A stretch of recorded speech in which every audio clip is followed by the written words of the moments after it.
Türkmenistanda düme ve demalış yollarının keselleri yine de yayvanlanýar. Keselhanalara yüz tutyan hastaların köpelen wagtynda dermanhanalarda derman gytalýar. Azatlyň habarçylary Balkan vilayetindäki we Aşgabatdaky soňky ýagdaýlary habar berýärler. Balkanda uly we kiçi ýaşly adamlaryň arasynda ýene-de demalyş ýollarynyň hastalygy we dümew giň ýaýraýar. Türkmenbaşyda dermanhanalarda nowatlar we derman gytçylygy emele geldi diýip Azatlyň Günbatar vilayetindaky habarçysy 21 martda maglumat berdi. Onuň sözlerine görä, käbirler gyzgyny derman bilen öz başdak düşürmäge synançan bolsa, beýlekler lukmanlary ýüz tutmaga mejbur bolýar.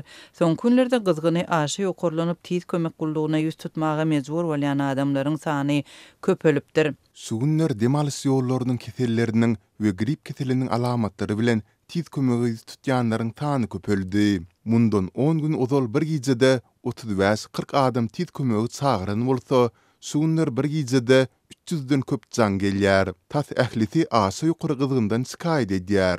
Tiz kömek ulaglary olaryň ählisine baryp ýetişmeýär. Şonuň üçin çağırýanlaryň 70%-nyň arzy kanagatlandyrylýar.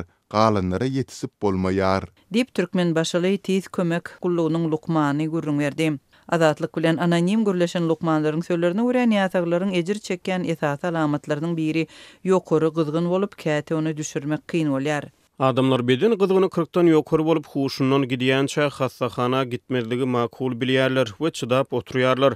Köpçülükde hastahanada ýatmak üçin pullary ýok. Käbirler antibiotikler we antivirus dermanlaryny satyn alyp öýlerini bejerge almaga synançýar. Emma beýleklerde muňa da pul ýok. Tiz kömegiň hasabynaky mugut dermanlar hem bermek bize gadagyn edilýär. Ol dermanlardyň görkezmek üçin saklanýar, barlygy gelenini bar diýmek üçin durýar. Dip Türkmenbaşyly ýene bir lukman gurrun berdi. Şäheriň hususy dermanhanalary akşam saat 21:00 içenli işleýär. Bu ýagdaýda gije gyzgyny götürilen hastalarda gyzgyn düşürji derman almak üçin ýene-de ýeketäk mümkinçilik tiz kömege ýüzlenmek bolýar. Türkmenbaşynyň keselhanalaryna düşýänleriň arasynda çağılar hem köp.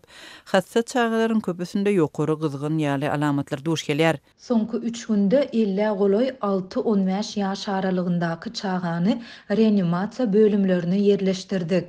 Olaryň inatalarynda maddi mümkinçilik bolman keseli agyr derejäge ýetipdir. Beden gyzgyny 3 günläp 39 gradusdan ýokary bolsa, bagyryň we öýküniň funksiýasyna deper ýetýär we netijelere getirýär. Reanimasiýa ýatyrylan çağalarda burnu ganamak, ysgynsyzlyk ýaly alamatlar bolup, olaryň immun sistemasy ören pes. Köp maşgalalarda çağalara vitaminli iýmit bermäge mümkinçilik ýok. Şeýle çağalar keseliň öňünde gowşak bolýar we agyr geçirýär. Dip Türkmenbaşyly saglyk işgäri gurrun berdi. Soň günlerde Türkmenbaşyda maska dakynýan adamlar hem köpeldi. Bu aralykda dümew alamatly keselçilik Aşgabatda hem ýaýraýar. Hastalyk güýçli ütkülebik ýokary gyzgyn dem tutma ýaly alamatlar bilen geçýär. Azatlyň paýtagtdaky habarçylarynyň maglumatlaryna görä, dümew keseliniň ýene bir täze tolkunyň döremegi zerarly. Köp adam daşary çykanda ýüzüne maska dakynmagy makul tapýar. Bu ýagdaýda dermanhanalarda vitaminler we beden üçin zerur jisimli iýmite goşmaçylar gytalýar. Satylan halatynda ýokary narxlar köpçülüge el ýeterli bolmaýar. Türkmenistanda ilatyň saglygy we iýmitlenisi döwleti gyzyklandyrmaýar. Döwletiň ilatyň saglygyna degisli meýilnamalary we amallary täzirçilik gazanç maksatlary bilen utgaşdy. Türkmenistanda döwlet we hususy dermanhanalarynda dasary ýurtlardan import edilýän dermanlaryň, vitaminlaryň, biogoşundularyň bahasy ören gymmat. Dip Aşgabatyň ýaşaýjysy Azatlyk bilen söhbetdeşlikde aýtdy. Türkmenistanda dümew we demalyş ýollarynyň keselçiligi gözden bäri saklanýar we wagtal güýçlenýär. Gyş aýlarynda birnäçe ýylduk tutaşan keselçilik zerarly çağılaryň ýogulan halatlarynyň hem ençemeti barada Azatlyň habarçylary maglumat beripdi. Türkmen hökümeti we döwlet habar beriş serişdeleri keselçiligiň ýagdaýyna degişli resmi maglumatlary we statistikany çap etmeýär. Mara welaýatynyň Türkmengala we ýolatyn etraplaryna gyş fasly maldarlar üçin agyr geçdi. Maldarçylyk bilen meşgullanýan hojalyklar şol sany dobordarlar, iri we ownuk şahly marlaryny önümlüligi pes öýre meýdanlaryna talaba laýyk gyşladyp bilmedi. Ot we iýim ýetmezçiligi aşlyk we horluk köpçüliklerin mal ölümlerine getirdi. Bu ýyl gyş fasly geçen ýyllar bilen deňeşdirilende gaty sowuk bolmady. Marlar sowukdan näl, ot ýetmezçiliginden ejir çekdi.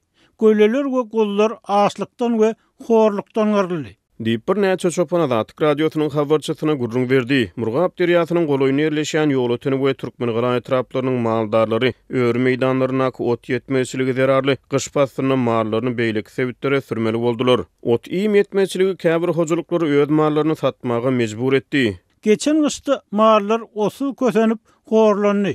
Ençeme mallar garyldy. Ençemesi ardan wakadan satyldy. Mallar köpelmegiň deregine adalýar.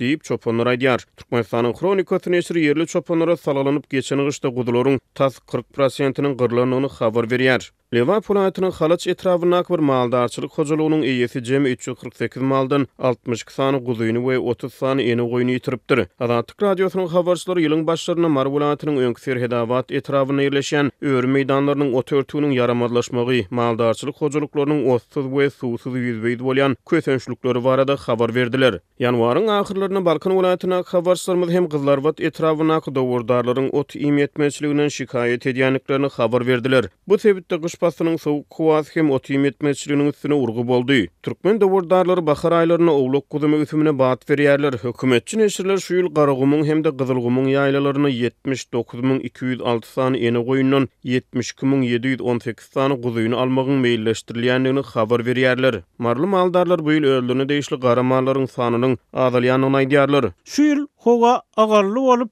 öwrü meýdanlarynyň ot örtüginiň önümmülligi ýokarlansa gaty gowy bolardy. Diýip marly çopanlar ýaňy ýakyn Azatlyk radiosynyň habarçylaryna gurrun berdiler. Ýol ötüni we Türkmenistana etraplarynyň maldarlary fevralyň başlaryna hem ot iýmetmeçiliginden şikayet etdiler. Ýol ötüni we Murgap etraplarynyň bazarlaryna fevralyň başlaryna çölden getirilen arzan goýunlar peýda bolupdy. Bazarlarda gurut goýunlaryň bahalary 800 manatdan başlanan bolsa, çölden getirilen goýunlaryň bahasy 400 manatdan başlanýardy. Ortaça 3000 manatdan bahalanýan bir ýaşar ýerşahly mallaryň bahasy gyş günlerine ot iýmetmeçiliginiň arasyna ýol ötüniň bazarlaryna 1,5 manada çenli pesa gaçdy. Azatlyk radiosy maldarlaryň meseleleri barada Türkmenistanyň maldarçylyk we guşçuluk senagaty döwlet birleşiginden tesbir alyp bilmedi. Türkmenistanda ykdysady kynçylyklaryň we giň ýaýran işsizligiň raýatlara ýetirýän täsirleri ilat arasynda barha köp duýulýar. Şu günler Aşgabatda öz hojalyklaryna el hünäri bilen öndüren önümlerini bazarlaryň töwereklerinde satyp gadanç etmäge çalışýan raýatlaryň göz görtele köpelendigini syndasa bolýar. Bu tendensiýanyň möwjümegi häkimetleriň erkin söwdanyň bu görnüşine garşy göreşini gaýtadan güýçlendirmegine, köçe söwdegärlerini bazarlaryň töwereklerinde köpçülüklerin kovup başlamagyna getirdi. Bu barada Azatlyk radiosynyň habarçylary 21 martda paýtagtdan maglumat berdiler. İlat arasyna işidiň howply derejelere ýetmegi we işçilere maddi kömege mätäç maşgalalara hökümet tarapyndan kömek pulunyň berilmezligi raýatlary aman galmak üçin özleri üçin gazanç çeşmelerini oýlap tapmagy ýetirýär. Olaryň bir topary gruply hojalyklarda kömekçi bolup işese, beýleki bir topary özüniň el hünäri bilen gazanç etmäge çalışýar. Dip Aşgabatly ýaşaýjy anonim şertde gurrun berdi. El hünäri bilen öndürilen harytlary satýan raýatlary şu günler bazarlaryň howlusynda ýa-da olaryň töwereginde piýadalar üçin niýetlenen ýerasty geçelgelerde köp görse bolýar. Olar ýere kagyz böleklerini düşäp elde dokulan, tikilen, örülen ýa-da bişirilen harytlary bazar bahasyndan arzan satyp gazanç etmäge çalışýarlar. Öňler bu ýerlerde diňe gaýnadylan mekke jöwen, çörek, süýt gatyk önümleri satylardy. Häzir raýatlaryň satýan harytlarynyň arasynda aýallaryň köýnegi üçin niýetlenen taýin oturtmalyk ýakalar, alaja ýüpler we şuňa meňdeşler bar. Käbir raýatlar bolsa öýde bişirilen somsadyr gutaplary satyp gazanç etmäge çalışýarlar diýip ýerli ýaşaýjy şaýat bolýan ýagdaýlaryny gurrun berdi. İlat arasynda erkin söwdanyň bu görnüşiniň ýaýramagy bilen häkimetler raýatlary bu gazanç çeşmesinden hem mahrum edip başladylar. Şu günler bazarlaryň howlusynda we töwereginde polisiýa işgärleriniň bu sövdegärleri kowalap barýan pursatlaryna köp adam şaýat bolýar. Polisiýanyň eline düşenleriň satmak üçin niýetlenen ýanyndaky barja harydy ýzyna gaýdyp bermesiz görnüşinde ellerinden alınýar.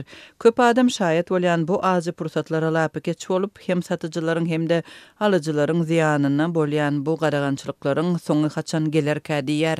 dip yerli ýaşaýjy gurrun berdi. Adatlyk bu ýagdaýlar barada şäheriň polisiýa müdürlüginden tesbir alyp bilmedi. Türkmen häkimetleri ýurdun dürli sebitlerinde onlarça ýyl bäri bölek büçek dowam etdirilýän köçe söwdegärlerine garşy wagtal reýd geçirýärler.